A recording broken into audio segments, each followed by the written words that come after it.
Welcome back to Cultures from Hell.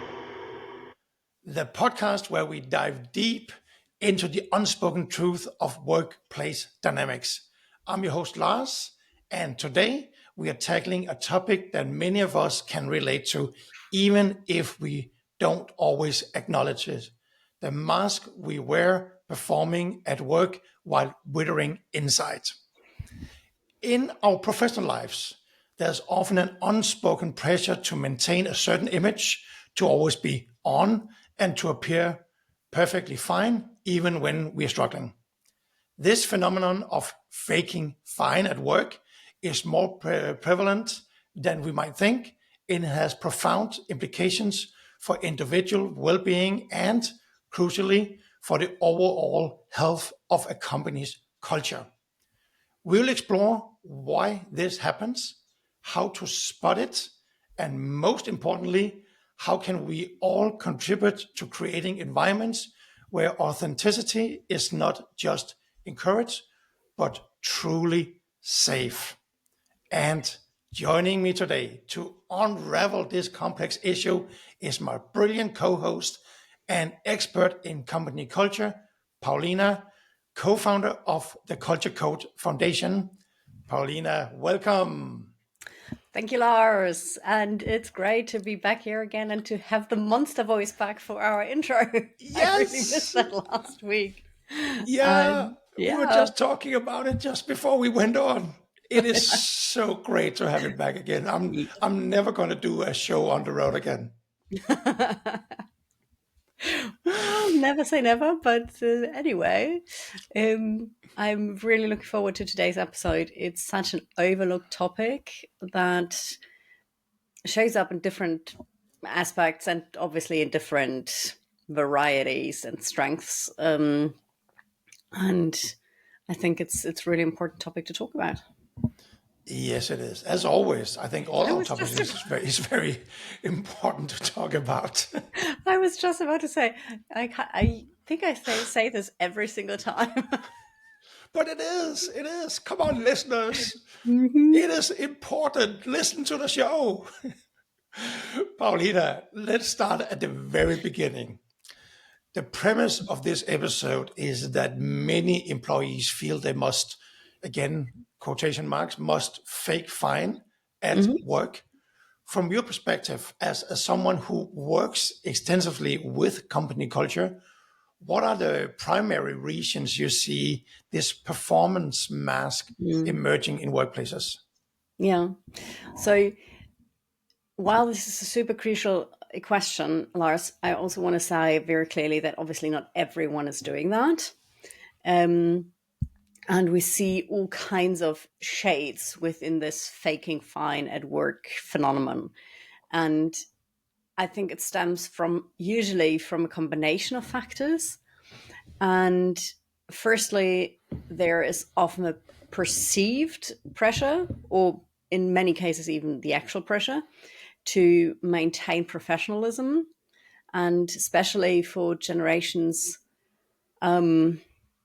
like my generation, for example, when I started work, I was being told that emotions don't have a place in the workplace. Um, so this kind of thinking or pressure can be misinterpreted as needing to suppress any vulnerabilities or challenges that I might bring from the personal life, right? And this is exacerbated probably by the constant discussion around sick days and Gen Z being, in quotation marks, too soft or not reliable enough. That is currently all around, right? And let me be very clear on this point.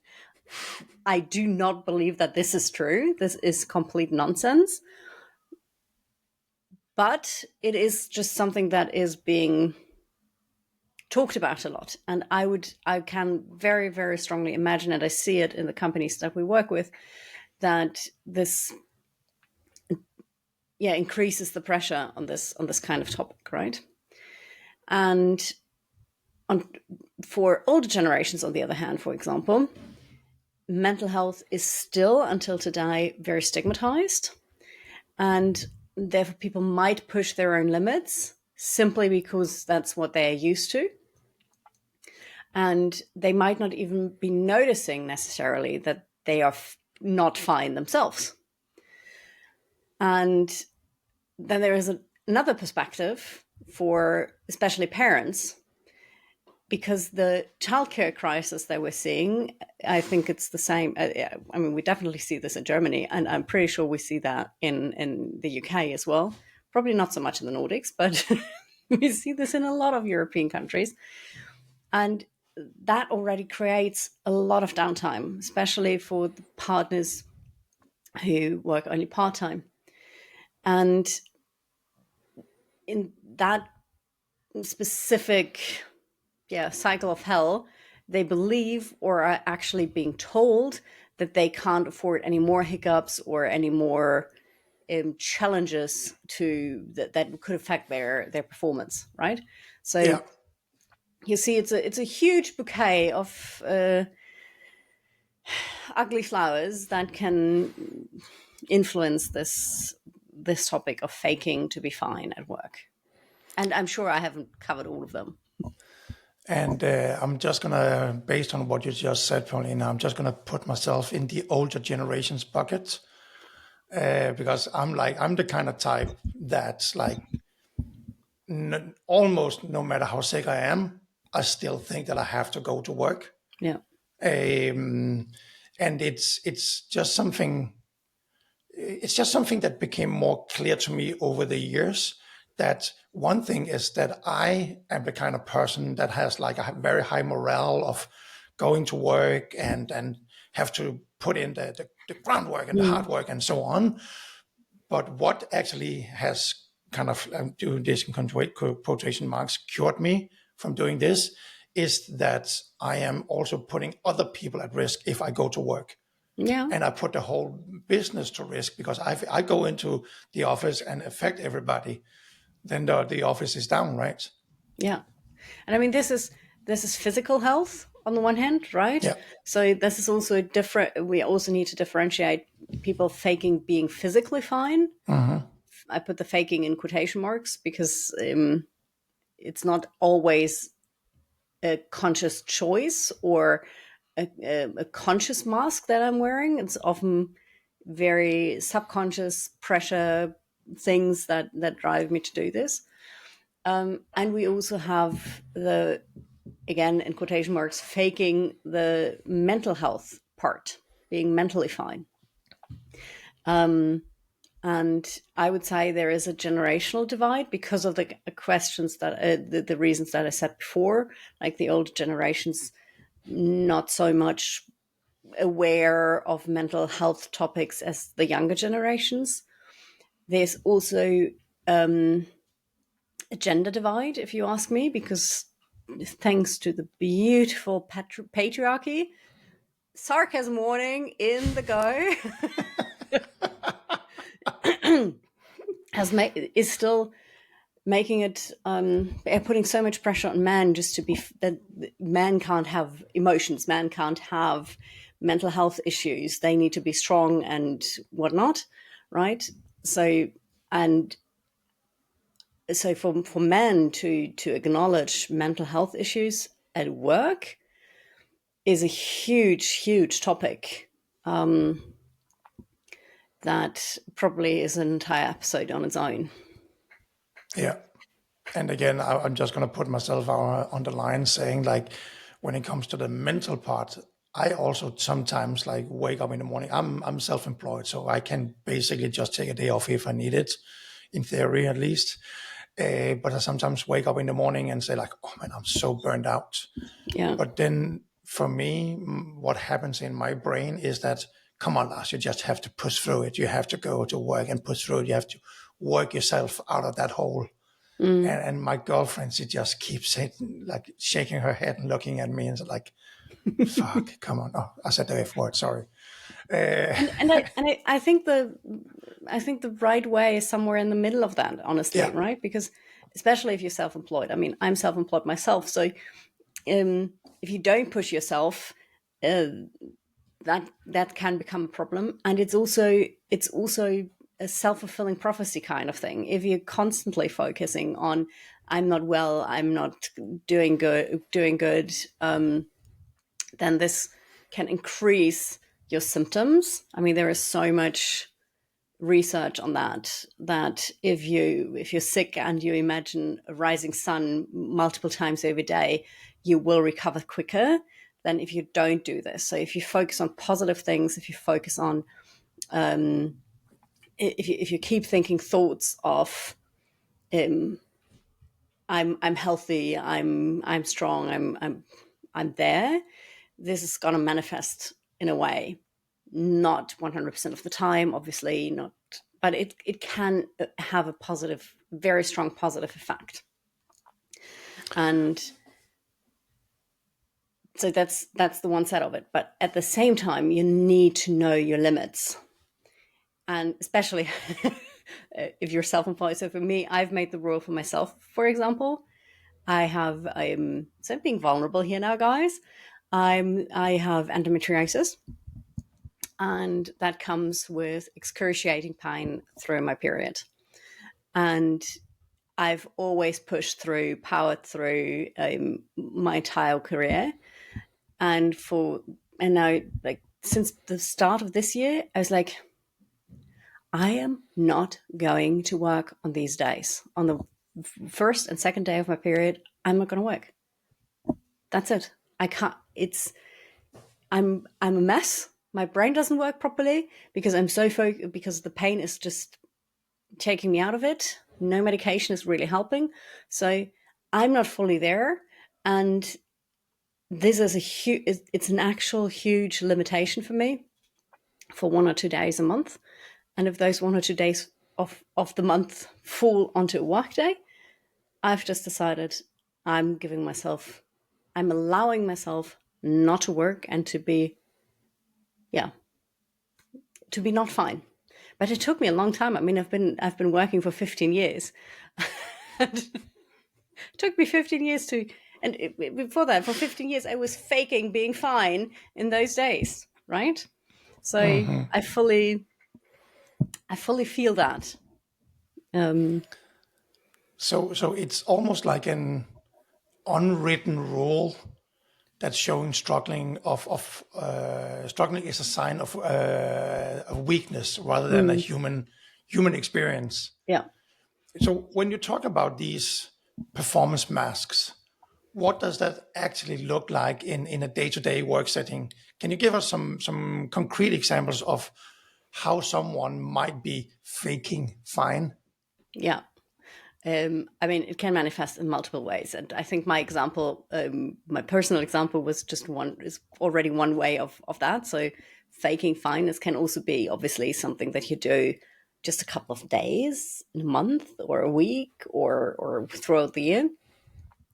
But it can also become a much broader issue where people are really holding back parts of themselves for a long period of time because they feel the need to show something or show strength or something like that. So I've seen some crazy examples, so bear with me here. I have seen people make a point of always being visible, meaning they would send messages very late in the evening or very early in the morning, and they would make a point out of doing that so that people would think they were working really long hours. More often than not, these messages, though, were actually scheduled. They weren't actually working during those times, but they were pretending to be working just to showcase this I'm always on mentality. And I've also, and that's one of the crassest examples probably, back in the day when people had single offices, right? When they would have their own office for themselves. I've seen people leave the office, but leave the light on in their office and close the door so that people would think they would still be in the office and still working, and they would be the last ones to leave. Today, this blows my mind because it's obviously so easy to the tag of that is fake or not. If just a colleague needs to knock and because they want to say goodbye or whatnot, and then they find the office empty. But that was like 10 years ago or 8 years ago. That was not an uncommon trick. So in those cases, people are usually trying to fit in with an overall expectation of face time, while not being able or willing to deliver on that in reality. And I understand the pull of doing that, because I was working for a couple of years. I was working for a startup in Berlin while I was still living in Leipzig. And I was commuting every day back and forth, which was from door to door. In the mornings, 2 hours commute, and in the evening, 2 hours commute. So it was a 4-hour commute every day. And I would leave the house at 6 o'clock in the morning, and I would be back home at 9 at night. But I would only be in the office between 8:30 and 5:30, and which was my allotted 8-hour workday with break, right? But most people would stay longer, much longer, and there was rumors going on that Paulina was just not in the office a lot, and they because it wasn't seen that I wasn't seen, my face wasn't seen in the office, and not only did I get all my work done, obviously, but I also worked while I was on the train. So I actually had quite long work days, extremely long work days, but nobody noticed. And I got like this, there were a couple of people who gave me this image of being lazy because I was in the office only the allotted 9 hours. Bizarre world, right? So I get that pull of faking this FaceTime. But that's one thing that we see, that I've seen. But faking it can also mean simply not being able to bring your full self to work. So hiding specific parts of your personality or your personal life from colleagues or managers, for whatever reason, right? That can be coming from all kinds of misconceptions or real conceptions. So a couple of examples. I have seen people, everyone thought to be single, but they were actually married and had kids. But in the office, they had like this alter ego of being single and no kids, so that nobody would suspect them to be less flexible or working less because of them being a father or a mother. So really, really weird. Or on the other extreme, there was a colleague who everyone believed to be happily married, and then their contract was switched to a full home office contract, and it turned out that they had been living in a hotel for months already because they were going through an ugly divorce. So, and this does not always obviously have to do with a bad company culture, because sometimes you just don't want to share this kind of personal information in the workspace, and that is totally fine, right? I want to make this super, super clear. You don't have to hang your entire identity and your entire personal experience in the window. That is not the goal here. But when it comes to a point where you actually suffer from not bringing this to work, that's the breaking point for me. It sounds like a lot of energy is spent in maintaining these masks. What's the biggest challenge you've seen individuals face when they are constantly playing a role at work rather than being their authentic selves? Again, I want to differentiate. So if it's something that you choose to do because you don't want to share everything, I don't think that's having too much of an effect. So I'm going to focus only on the other cases where you feel you're being pressured into not showing your full self or your true self.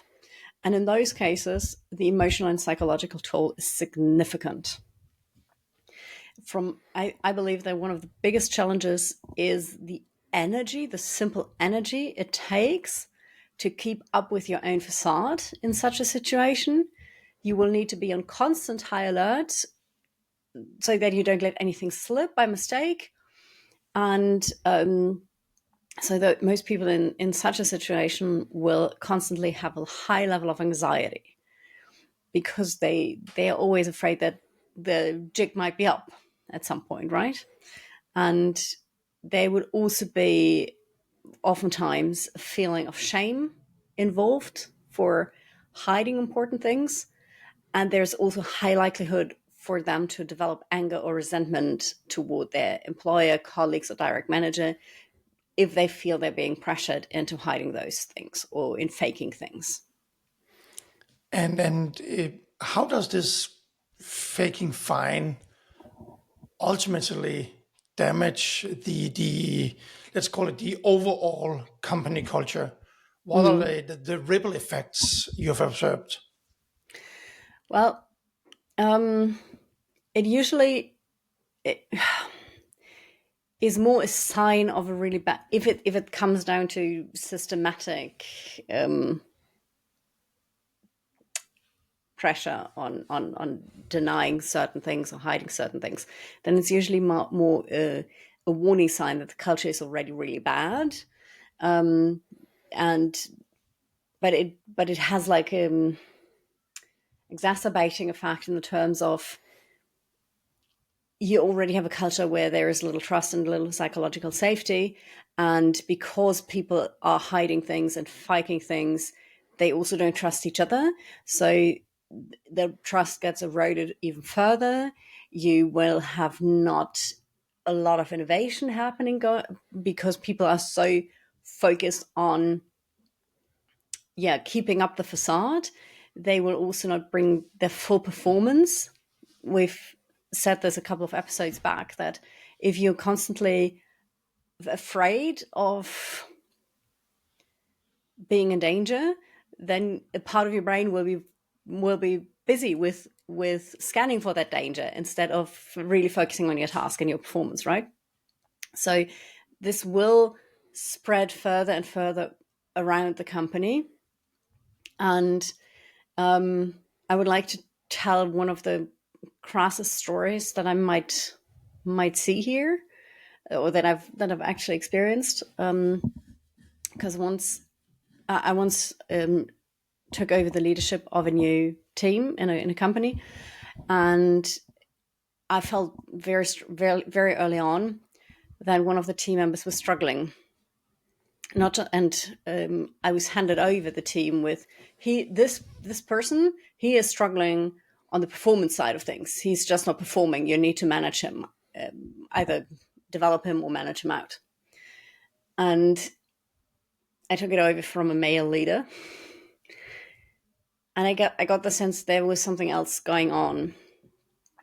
And I dug slowly and carefully. I dug into this, and after creating trust with this team member, after 2 or 3 weeks, he confided in me that he had been depressed for 4 years.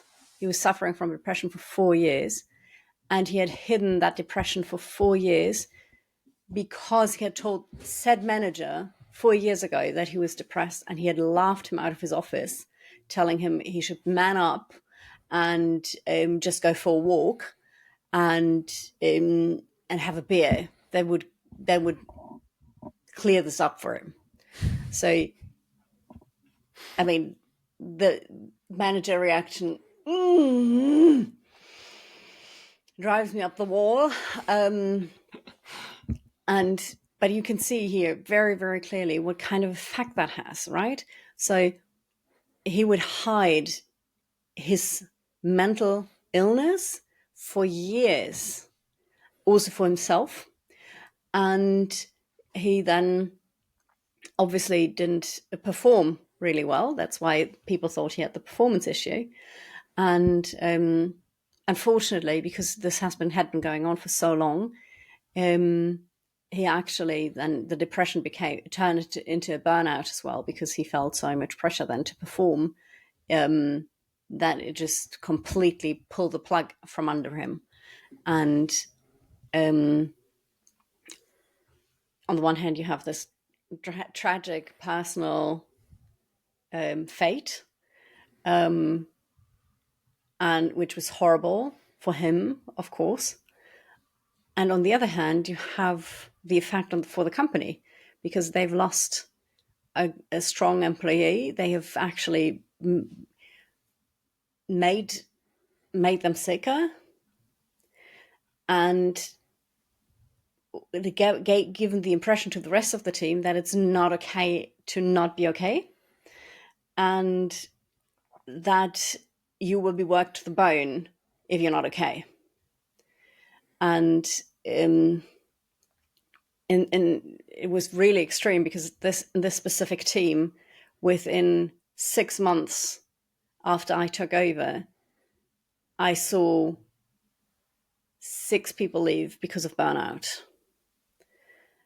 And I am convinced that I mean, you know me, Lars, I'm not working people to the bone, so I know it's not. But the performance pressure was so high, and this idea of it's not okay to be not okay was so ingrained in people's minds that they had all already stretched their limits by the time I took over the team. And I couldn't turn this trend around, unfortunately, which feels like huge failure on my part. But today I'm glad to know that most of those people are okay now.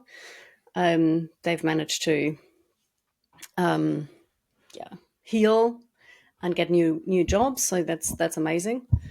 But you can see the effect on the company is a ripple effect that went through the entire team, that pulled other people downwards. And if this initial person hadn't had that experience, then maybe, or if the original manager had handled that experience differently, then for the rest of the team, it would have been okay to flag that they were not okay early on. And then you wouldn't have seen like 6 people leave because of burnout. And I'm like, 4 years? Wow. But Yeah. it also shows, like, I'm gonna try to put, like, I'm really gonna do this in quotation marks, a positive spin on this when I'm saying this, that it also shows how incredible, and again in quotation marks, incredible we are as humans, how much we can actually endure as humans. But just to kind of spin it back to your story, is like, it also shows why it's important for managers to be aware of this and look out for this and react Absolutely. on this, because no matter how resilient we are, no matter how tough we are, how much man we are, or whatever, 4 years of mental overload, that's going to take a toll on everybody, no matter who you are and how tough you are. Absolutely. And the longer this kind of situation goes on, the harder it becomes to heal from it. Right? That is just also the reality of it. 100%. If we want to kind of move beyond this, how can leaders and colleagues begin to recognize when someone might be wearing a mask? What are the subtle or not so subtle signs we should be looking for? Well, it's not really always easy to spot. It's usually easier to spot if things shift for someone, like when they've behaved in a certain way for a long time, and then they suddenly behave differently. That's much easier to recognize than when somebody has been wearing this mask for a really long time. And from my experience, most people kind of slip into this faking mode, because this not being fine is also usually a gradual development. And so they will slip into this mode slowly but steadily, and things will start shifting. Usually people don't live in this mode forever. So some key indicators that I've seen is sudden irritability. So if people show more distress at work, if they blow a fuse in a conversation that would usually just where they usually would be much chiller about it, or if they start constantly looking for reassurance, like always making sure that did you like what I did there? Can you give me some feedback on where I'm situated at the moment? You see that actually also a lot with people at the end of their probation period, which is another topic. Let's do it. How to deal with probation periods well as a company, because if people are afraid until the very last day of their probation period, if they're going to survive the probation period, then you're just not doing your job right as a manager. But different topic. And so this constant reassurance thing is definitely another sign where I would start digging into. And on the other hand, if people start making a lot of excuses when they didn't do so before, and generally showing up differently than before. So if they have a different if they stand differently, if they hold their bodies differently, if they can't look you into in the eyes anymore, there can be very, very subtle signs there. So, and the signs can be so different depending on your individual situation and the individual reasons for putting on the mask. And even the fact if you're consciously aware or not that you're wearing a mask at the moment, right? So unfortunately, for all leaders out there, you are required to be really vigilant all the time. I guess I've said this before, and if you are a strong leader, you will be genuinely interested in your people. And this genuine interest, combined with active listening and keen observation, should do the trick to spot this kind of things. Unless, of course, you are already wearing a mask of being fine yourself, then you might be too self-involved to see this. So just putting it out there. Also, managers are allowed to be faking being fine. Yeah, but I guess that's keen observation is just the key. Paulina, let's pivot to the practical advice. If you have to pick, let's say, 3 essential things that are crucial for creating a safe space where employees feel comfortable removing their mask, what would that be? I love this challenge. Let me think about this for a sec. I guess the 3 most important things is, firstly, leading by example. So as a leader, you have to demonstrate vulnerability yourself. It is so crucial to normalize mental health and physical health and share your own experience and weaknesses. You've been around for that one.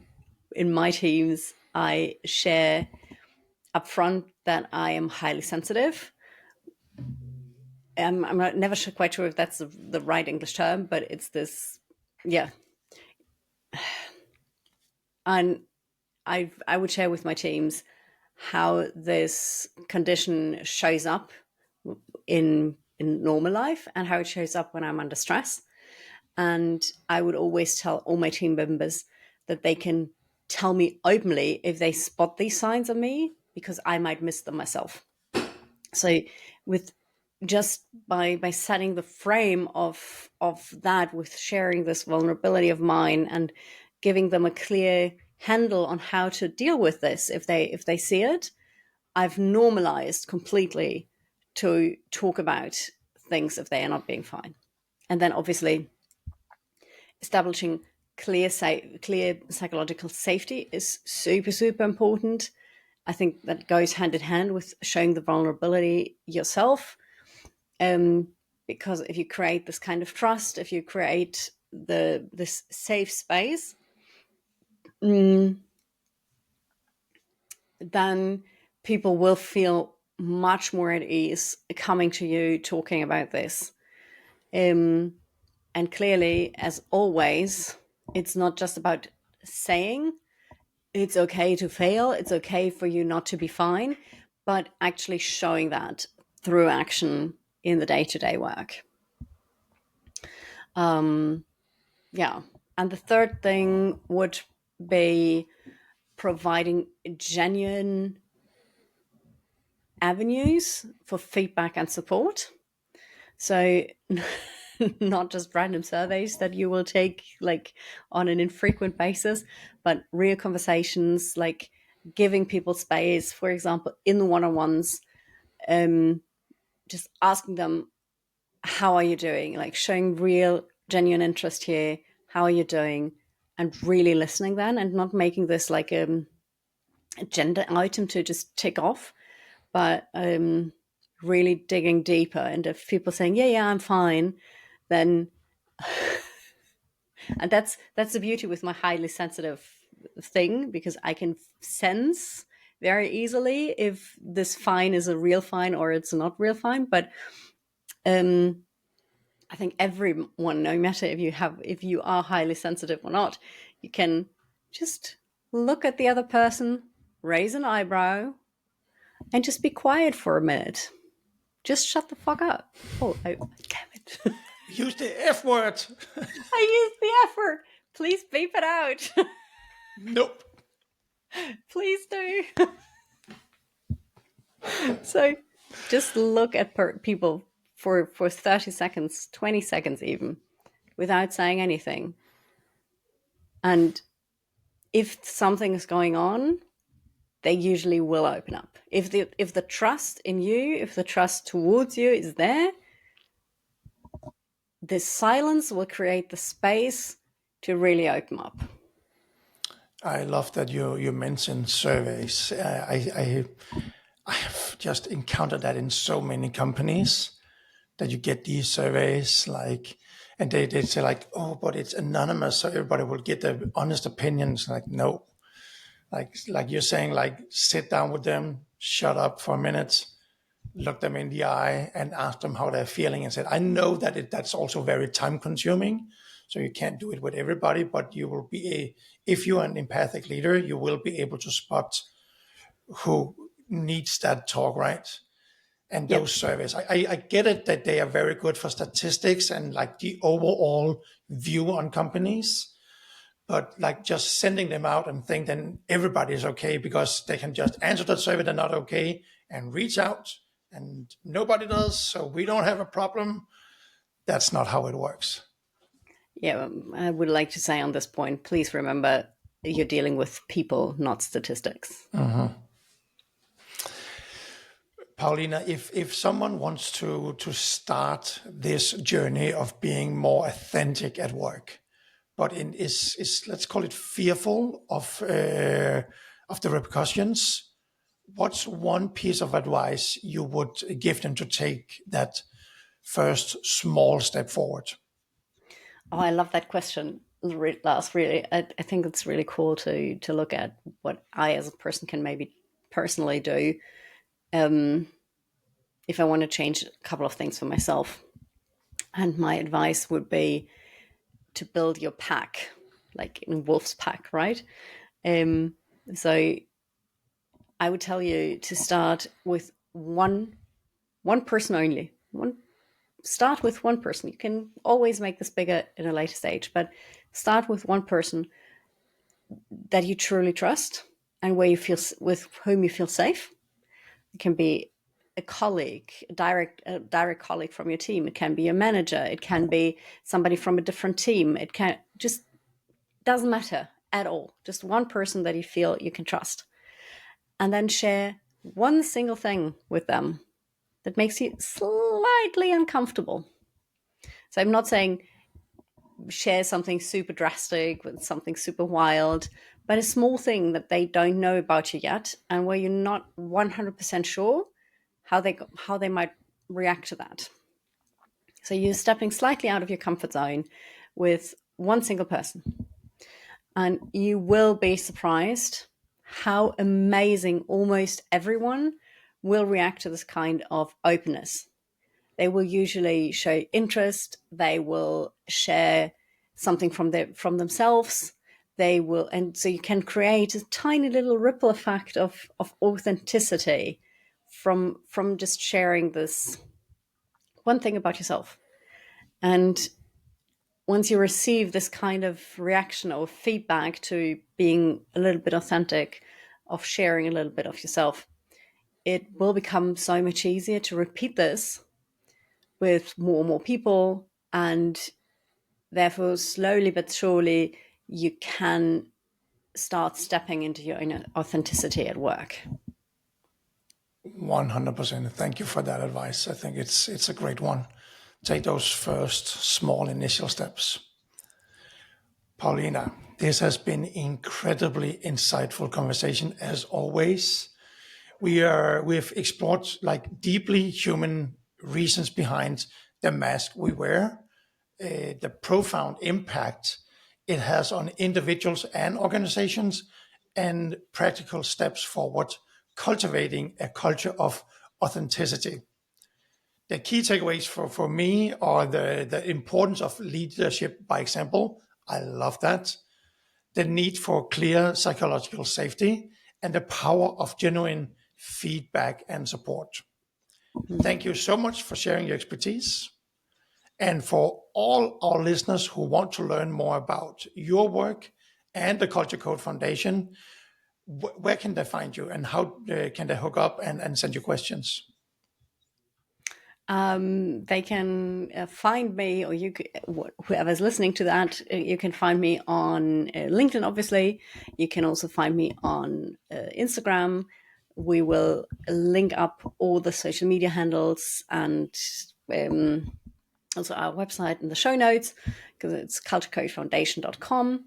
And that's for what I do professionally. And if you want to be on the show, either as a anonymous story or if you want to be on the show live with us, we're probably going to have another live guest in 2 weeks' time. Already looking forward to that. Then you can always contact either Lars or me through LinkedIn, through Instagram. Just DM us and we would be happy to welcome you on the show. And I think you have said this a lot of times before. We will, of course, keep everything very anonymous if that's what you would prefer. We're not going to put Absolutely. any names out there or mention anything we're not allowed to. Absolutely. Okay, thank you, Paulina, for another great episode. If you're new to the channel, make sure that you go in and follow. Give us a thumbs up. The algorithm loves this. Leave a note. If you're watching on YouTube, leave a comment. And like you said, we'll be sure to link everything in the show notes for this episode. And to the listeners, remember, creating a culture where people don't feel they need to fake fine starts with each of us. Be mindful, be empathic, and strive to create safe spaces for genuine connections. Thank you for tuning into Cultures from Hell. Join us next time as we continue to explore the challenging yet vital aspects of our professional lives. Until then, take care. Thank you all so much, and thank you, Lars. It was amazing.